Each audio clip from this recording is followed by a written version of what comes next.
But कई बार ऐसी चीज़ें होती हैं कि एक बंद कमरे के अंदर एक कत्ल होता है, या एक बंद कमरे के अंदर कोई अपनी जान दे देता है, या एक बंद कमरे के अंदर रेप होता है। मतलब एक बंद कमरा जिसके अंदर कई बार जो अपनी जान दे रहा है वो अकेला है, तन्हा है। अब ऐसी सूरत में उस बंद कमरे के अंदर उसकी मौत से पहले क्या कुछ हो रहा है, क्या क्या उसने किया, कैसे किया, क्या उसके दिमाग में चल रहा था, क्या करने जा रहा है, क्यों करने जा रहा है, इन चीज़ों को बाहर निकाल कर लाना लगभग असंभव है, मुश्किल है।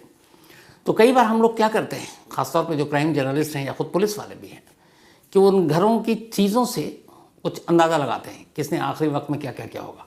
जैसे सपोज़ अगर उस रूम के अंदर 2 चाय की प्याली है और दोनों चाय की प्याली खाली है तो इसका मतलब है 2 लोग थे जिन्होंने चाय पी। फ्रिज के अंदर खाना है तो यह है कि ये खाना पूरा है या आधा है, किसी ने खाया, किसी ने छोड़ दिया। तो छोटी छोटी चीज़ों के ज़रिए आप उस कमरे के राज को बाहर लाते हैं। लेकिन आज जो मैं आपको कहानी सुनाने जा रहा हूँ उसी अतुल सुभाष की।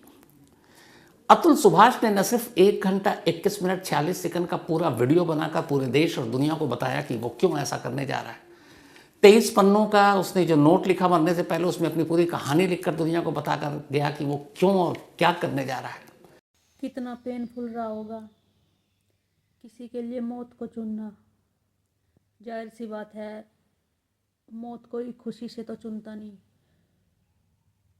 जब डिप्रेशन की आखिरी हद हो जाती है, तनाव की, मतलब सोचने समझने की शक्ति, जब इंसान को समझ में नहीं आता अब क्या करूँ क्या ना करूँ, कहीं से मेंटली और इमोशनली सपोर्ट नहीं मिलता। मतलब देखो, अतुल सुभाष कितने पैसे कमाता था, मतलब सैलरी कितनी अच्छी खासी थी बंदे की, लेकिन वो है ना पर्सनल लाइफ ठीक नहीं थी, सही नहीं चल रही थी।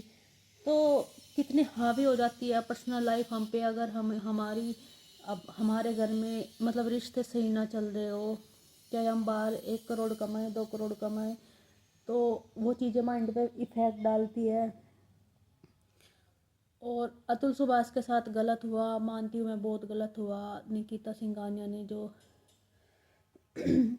मतलब ठीक है यार, थोड़े बहुत लड़ाई झगड़े तो हर घर में होते हैं, लेकिन किसी को इस हद तक कि उसे उसके बच्चे से ही ना मिलने दो 2 3 4 साल तक। मुझे लगता है ये ना जो आजकल बहुत चल रहा है, ऐसे एक शिखर धवन की वाइफ मान लो कि उसने भी शिखर के बेटे जोरावर से नहीं मिलने दिया 2 3 साल तक। मुझे लगता है कि सरकार को इस बारे में सोचना चाहिए। भाई बायोलॉजिकल पिता तो मतलब जेंट्स भी है बच्चे का पिता बायोलॉजिकल, तो सरकार इस बारे में सोचना चाहिए कि वो पिता क्या करे, क्या तरह से। इस कानून में ना, हमारे भारत के कानून में ये तो है दोस्तों कि ज़्यादातर जो अधिकार है वो लेडीज को है, लड़की को है, और कहीं ना कहीं मैं एक्सेप्ट करती हूँ कि लड़कियाँ इसका मिसयूज भी करती है। इसके अलावा उसने एक और पन्ना अपने घर की दीवार पर चिपका रखा था। एक दीवार पर 2 पेज A4 साइज के चिपके हुए थे। एक पे बड़ा बड़ा बोल्ड में लिखा हुआ था जस्टिस इज ड्यू, वो आपने देखा। ठीक उसके बराबर में एक पेज और दीवार से चिपका हुआ है, लेकिन उसमें बहुत ही छोटे छोटे वर्ड्स में, छोटे छोटे अक्षरों में कुछ चीज़ें लिखी हुई हैं, और बाकायदा उस पेज को तैयार किया गया है। उसमें कॉलम भी है जिसे हम खाना कहते हैं, उसके ऊपर उसका एक हेडर भी है। तो जब तस्वीर आई उसके कमरे के अंदर की तो ये दिखाई नहीं दे रही थी कि ये है क्या। लेकिन फिर जब बेंगलुरु पुलिस ने वहाँ पहुँचकर उस पेपर को निकाला, क्योंकि वो एक एविडेंस है, फिर सारी चीज़ें देखी, तो पता है वो पेपर क्या था जो उसने दीवार पर चिपकाई। उस एक पेपर के ज़रिए उसने ये बताया कि मरने से पहले उसने 2 दिन तक क्या किया, और उस 2 दिनों में उसने क्या क्या किया। यहाँ अतुल की जिस तरह से मौत हुई, ऐसी एक और फैमिली की कहानी थी, नीरज ग्रोवर मर्डर केस, जिसमें उसकी अपनी गर्लफ्रेंड, बाकी लोग, और नीरज ग्रोवर के बेचारे बेबस माँ बाप इंसाफ के लिए भागते तरसते। तो नीरज ग्रोवर मर्डर केस की पूरी कहानी कुकू एफएम के ऑडियो लर्निंग प्लेटफॉर्म पर मौजूद है, आप वहाँ जाकर इसे सुन सकते हैं। अगर आपको भी क्राइम स्टोरीज में खो जाना है तो आपके लिए एक ज़बरदस्त मौका है। रिसेंटली कुकू एफएम पर कुछ amazing crime audio books I हैं, और यकीन मानिए ये बहुत ही ग्रिपिंग है। चाहे आपको डिटेक्टिव मिस्ट्रीज, ट्रू क्राइम या थ्रिलर पसंद हो, कुकू एफएम पर सब कुछ मिलता है। अब यहाँ पर सबसे खास बात कि कुकू एफएम आपके लिए एक स्पेशल 14 डेज फ्री ट्रायल लेकर आया है। लेकिन ध्यान रहे, ये ऑफर सिर्फ पहले 500 लोगों के लिए अवेलेबल है। तो अगर आप इन थ्रिलिंग कहानियों में डूबना चाहते हैं तो देरी मत कीजिए, मेरे डिस्क्रिप्शन में दिए गए लिंक पर क्लिक करें, कूपन कोड CMTK14 का यूज करें और आज ही अपने फ्री ट्रायल शुरू करें। सोचिए आप 14 दिनों तक जितनी चाहें उतनी क्राइम ऑडियो बुक सुन सकते हैं, वो भी बिल्कुल फ्री। या आपके कम्यूट, वर्कआउट या फिर एक शांत शाम को और भी एक्साइटिंग बनाने का परफेक्ट तरीका है। लेकिन याद रहे, वक्त तेजी से निकल रहा है और एक बार जब फ्री ट्रायल स्लॉट्स खत्म हो जाएंगे तो फिर ये मौका हाथ से निकल जाएगा। तो इस औसम मौके को मिस मत करें, अभी अपने फ्री ट्रायल लें और क्राइम की बेस्ट स्टोरीज सुनना शुरू करें। After 14 days the subscription plan will be activated. तो ऐसी चीज़ें कि एक बंद कमरे के अंदर का राज आप किसी मतलब यूं ही एक तरह से आप आजमाएं या फिर एक तरह से अंदाज़ा लगा कर निकालें, लेकिन उसने ये मौका भी नहीं दिया किसी को कि आप पता करो कि मैंने कब क्या कैसे किया। उसने एक एक चीज़ आखिरी 2 दिनों की बाकायदा एक पेपर पर लिख कर, पॉइंटर बनाकर और दीवार पर चिपका कर गया। और उसने वो सारी चीज़ें लिखी जो उसने आखिरी के 2 दिनों में किया, यानी 8 और 9 दिसंबर को। ये जो एक पेपर था, और ये पेपर जो आप देख रहे हैं उसी के दीवार पे चिपका हुआ ये पेपर है। इस पेपर के सबसे ऊपर उसने लिखा फाइनल टास्क बिफोर मुक्ति, मुक्ति से पहले के आखिरी काम। इसके बाद उस पेपर के नीचे उसने 3 क्राइटेरिया 3 हिस्सों में बांटा कि उसके ये 32 काम कौन कौन से हैं जो उसे करना है। और ये इसलिए उसने लिखा था ताकि वो भूल नहीं जाए, क्योंकि वो जो करने जा रहा है उसके लिए वक्त कम है और कोई भी चीज़ छूटनी नहीं चाहिए। तो इसने इन 32 कामों को 3 सेक्शन में बांटा, 3 हिस्से किए इसके। जो पहला हिस्सा उसका नाम रखा बिफोर लास्ट डे, आखिरी दिन से पहले, यानी ये तारीख थी 8 दिसंबर, क्योंकि 8 और 9 दिसंबर की रात या सुबह अर्ली मॉर्निंग उसने अपनी जान दी। तो पहला सेक्शन था बिफोर लास्ट डे।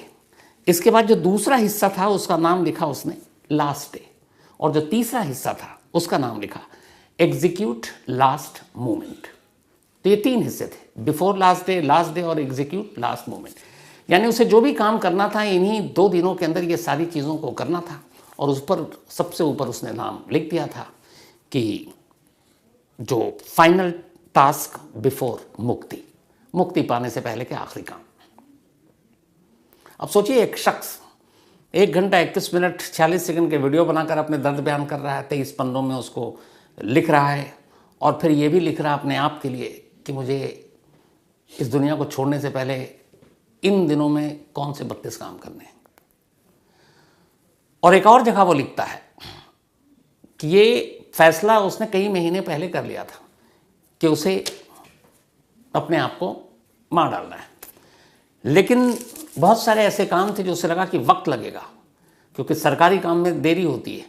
तो सरकारी काम में देरी की वजह से उसके अपने काम में देरी होती गई, वरना उसने तो मरने का फैसला कई महीने पहले कर रखा था, ये खुद ही लिख कर गया।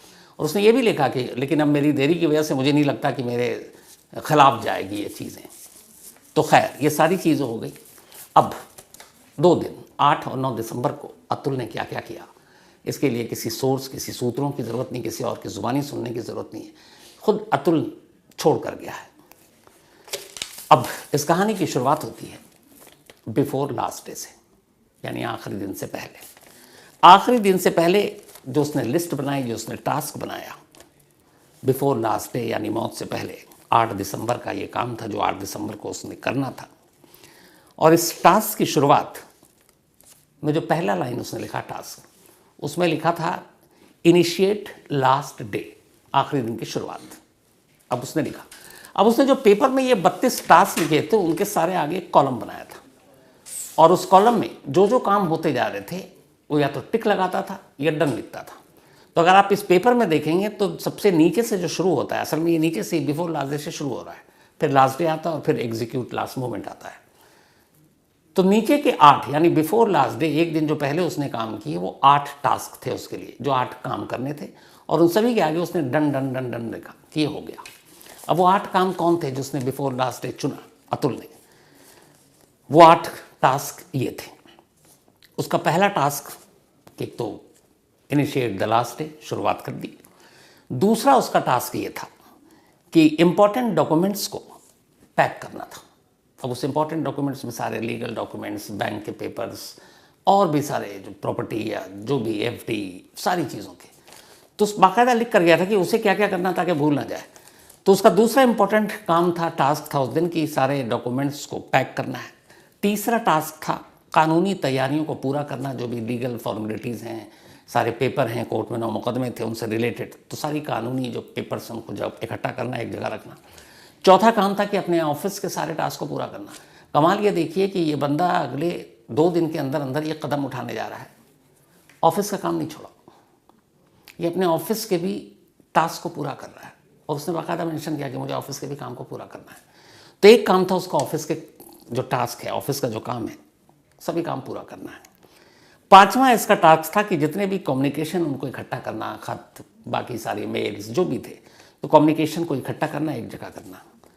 छठा काम था डेटा का बैकअप लेना, जो भी इसके डेटा थे, चाहे वो सारी वीडियोस, मेल, जो नोट लिखा उसने मरने से पहले, तो उन सब का एक डेटा बैकअप अलग से, ताकि कहीं डिलीट ना हो जाए या कहीं क्रैश ना हो जाए या कुछ और ना टेक्निकल प्रॉब्लम ना हो जाए, तो डेटा का बैकअप लेना। सातवां काम था छोटे मोटे काम को अंजाम देना। बहुत सारी ऐसी छोटी चीज़ें थी जिसको भी निपटाना था, उसने वो भी मेंशन किया, सातवां काम। आठवां काम था पैसों को सेव करना, कि जहाँ जहाँ जो पैसे थे उन सबको एक जगह पहले सेव करो और उसको सही जगह जाके जिसके हाथों में पहुँचना वहाँ तक पहुँच जाए। तो बिफोर लास्ट डे, मुक्ति से पहले के जो फाइनल टास्क थे, ये 9 दिसंबर की बात है, ये 8 दिसंबर का टास्क था और उसने 8 दिसंबर को ये पूरे 8 टास्क पूरे किए अतुल ने। अब 8 दिसंबर के बाद दूसरा टास्क आता है, दूसरा दिन। अब 9 दिसंबर की तारीख आ गई। 9 दिसंबर ये शायद रात के 12 जब बजे, तो 8 दिसंबर की शाम रात से शुरू हुआ या सुबह से, और फिर 9 दिसंबर उसी 8 रात की तारीख जब 12 से गुजर गया तो 9 दिसंबर की रात हो गई। तो ये उसी वक्त 9 दिसंबर की रात की बात ही है जब इसे दूसरा टास्क करना था। तो अब अतुल ने अपना पहला काम तो कर लिया, पहला हिस्सा उसने बिफोर लास्ट डे के तौर पर कर लिया। अब उसे दूसरे हिस्से को पूरा करना था, यानी last day. Before last day के 8 काम पूरे, अब लास्ट डे में उसने क्या क्या किया, दूसरा हिस्सा वो अब लिखता है इसमें कि वो क्या क्या करने जा रहा है। तो बिफोर लास्ट डे के 8 काम पूरे, अब लास्ट डे आया। लास्ट डे को 2 हिस्सों में बांटा, एक लास्ट डे और एक आखिरी लम्हों से पहले के काम। लास्ट डे में उसे 10 काम करने थे पहले हिस्से में, आखिरी लम्हों को छोड़कर। तो उस 10 काम में उसने जो चुना था, जो उसे करना था, वो काम क्या क्या था। उसे पहला काम ये था कि पैसे चुकाने हैं। जितने भी लोग हैं जिनके कुछ बकाया हैं या देने हैं, या जो घर पे मेड है या फिर कुक, जितने भी लोग हैं, तो उन सबके पैसे चुकाना है। दूसरा काम, जितने भी उसको डॉक्यूमेंट्स थे उसके पास, उसको स्कैन कर अपलोड करना था। ये दूसरा काम था। इसके अलावा उसका जो तीसरा काम था, सारे डॉक्यूमेंट्स को अपने मेल के साथ अटैच करना। इसके अलावा जो मरने से पहले उसने नोट लिखा, उसकी एक कॉपी बैकअप के तौर पर अपलोड करना, ताकि इधर उधर अगर हो गया तो एक कॉपी बैकअप में रहेगी। लैपटॉप, चार्जर, ऑफिस की आइडेंटिटी कार्ड, सोसाइटी जहाँ ये रहता था उसके गेट की आईडी और ऑफिस के गेट की आईडी, और इन सारी चीज़ों को अपने ऑफिस में जमा कराना। तो उसने बता दिया था कि ये कहाँ कहाँ होगा, मतलब लैपटॉप, चार्जर तक, ऑफिस के आईडी तक, ये सब ऑफिस में जमा कराने भाई उसमें टास्क में शामिल था। इसके अलावा फंदा तैयार करना, ये भी उसने टास्क में लिखा था कि कैसे फंदा बनाना है। इसके अलावा अपने फ़ोन से फिंगरप्रिंट्स को हटाना। फ़ोन में होता है, आप लॉक अनलॉक करने के लिए फिंगरप्रिंट्स आजकल बहुत कॉमन है, तो फिंगरप्रिंट्स को हटाना, और साथ ही साथ जो फेस रिकॉग्निशन है उसको भी हटा देना, ताकि फ़ोन अनलॉक ना हो, मतलब लॉक ना हो, अनलॉक रहे। क्योंकि उसे मालूम था वो जो करने जा रहा है उसके बाद पुलिस आएगी, बाकी चीज़ें खंगालेगी, उसके सारे इलेक्ट्रॉनिक गैजेट देखेगी। तो उसने इस बात का भी ध्यान रखा कि फ़ोन के जो फिंगरप्रिंट्स हैं उसको क्लियर कर दो, जो फेस रिकॉग्निशन का लॉक लगा रखा उसको हटा दो और फ़ोन को अनलॉक रखो। ये भी उसने अपने टास्क में लिखा। इसके अलावा छोटे मोटे कामों के और डेटा तैयार करना, और फिर वो वीडियो जो उसने बनाया 1 घंटा 21 मिनट 40 सेकंड का, उसे लाइव अपलोड करना। यानी लाइव अपलोड करने के कुछ देर के बाद अब आखिरी लम्हों के कुछ काम बचे थे। तो ये लास्ट डे का पहला हिस्से का काम था, जो कुल 10 काम थे। उसने ये 10 काम किए, 8 काम बिफोर लास्ट डे कर चुका था। अब आता है अतुल की जिंदगी के आखिरी लम्हों का काम, और वो आखिरी लम्हों के काम को अंजाम देकर फिर उसे अपना काम करना था। आखिरी लम्हों का जो उसने काम किया, जो काम लिखा, उसी मुक्ति के फाइनल टास्क बिफोर मुक्ति से, उसमें जो उसने शुरुआत किया तो पहली लाइन ही लिखी, डिस्ट्रॉय आई। ये पहली लाइन है, मतलब अब उसका शुरू हो चुका है फाइनल टास्क। डिस्ट्रॉय आई मतलब अब मैं अपने आप को बर्बाद करने जा रहा हूं। इसके बाद जो दूसरा काम था, जो उसने नोट लिखा मरने से पहले और वीडियो जो शूट किया मरने से पहले, इसको अलग अलग मेल ग्रुप में पब्लिश करना, लोगों को भेजा, जिसमें ये अटैच किया है कई सोशल मीडिया पर। उनमें आपके एलन मस्क भी है, और भी लोगों को किया है, हमारी प्रेसिडेंट है उनको भी किया है, एक मर्दों के हक के लिए लड़ाई लड़ने वाले एनजीओ है उसको भी किया है।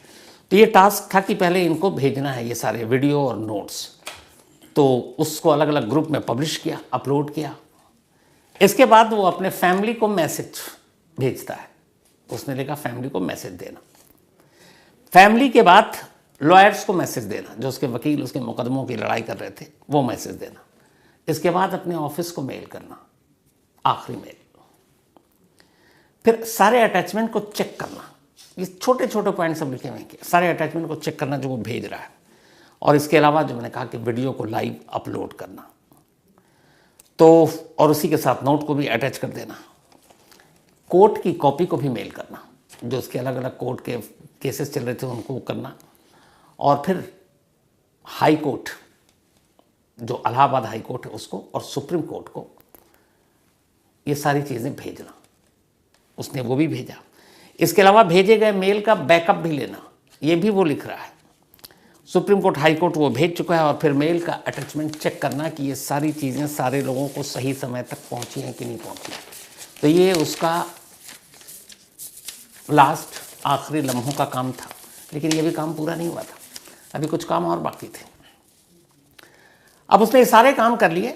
32 में से अब 6 टास्क बचे थे, लास्ट 6, और उसे लास्ट 6 टास्क को पूरे करने थे। अब वो लास्ट 6 टास्क क्या थे? आखिरी लम्हों के इस आखिरी 6 कामों में उसने जो पहला काम लिखा वो ये था कि जो उसने मरने से पहले का अपना नोट लिखा है, उस नोट को 23 पन्नों के कमरे के टेबल पर ओपनली रखना, ताकि जो भी कमरे में घुसे उसको आसानी से वो नोट दिखाई दे। और जिसके ऊपर बड़ा बड़ा उसने लिखा था, जस्टिस इज ड्यू। तो नोट को टेबल पर रखना ताकि उसे याद रहे, और ये सब ये लिखता जा रहा है। इसके बाद कमरे की चाबी, जो रूम की चाबी, उसे घर की चाबी है, उसको फ्रिज के ऊपर रखना, ये भी लिखा।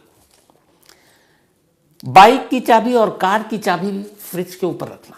तो कमरे की चाबी, बाइक की चाबी, कार की चाबी फ्रिज के ऊपर रखना, ये भी उसने रख दिया। अब लगभग उसके सारे काम हो चुके थे। अब आखिरी के 4 काम बचते। उसने चाबी भी रख दी, सारे अपलोड कर दिया, सारे डाउनलोड कर दिया, सब लाइव कर दिया, नोट्स रख दिए, जिन जिनको मेल करना था, मैसेज करना था, सबको कर दिया। अब आखिरी लास्ट 4 काम बचे, और वो 4 काम क्या थे वो भी लिखा उसने। आखिरी 4 कामों की शुरुआत जो करता है, उसमें पहला काम था 108 बार शिव का नाम जपना। 108 बार वो शिव का नाम जपता है। इसके बाद वो कमरे की सारी खिड़कियां खोल देता है। ये उसके आखिरी के 3-4 काम हैं। शिव का नाम जपा 108 बार, कमरे की सारी खिड़कियां खोल दी, लेकिन कमरे का दरवाज़ा बंद कर दिया। ये भी उसमें था, खिड़कियां खोलनी है, दरवाज़ा बंद करना है। ये सब करने के बाद अब वो बाथरूम जाता है। वहाँ जाने के बाद वो नहाता है। ये भी उसमें लिखा हुआ था। लास्ट टास्क जो रिटर्न में था इस 32 टास्क में, मुक्ति से पहले, उसका आखिरी टास्क यही था कि उसे बाथ लेना है, उसे मरने से पहले नहाना है। वो नहाता है, उसके बाद आता है, और फिर इसके बाद आगे की कहानी नहीं। ये जो टास्क है इसमें 8 जगह डन है, बाकी जगह टिक लगा हुआ है, यानी 32 काम उसने पूरे कर लिए। कायदे से उसने एक टास्क का इसमें जिक्र ही नहीं किया, और वो शायद 33वां टास्क था। 33वें टास्क का जिक्र उसने इसलिए नहीं किया क्योंकि उस 33वें टास्क को पूरा करने के बाद न वो उस पर टिक लगा पाता, ना आगे डन लिख पाता। क्यों? क्योंकि मुर्दे तो टिक लगा नहीं सकते, न मुर्दे डन लिख सकते।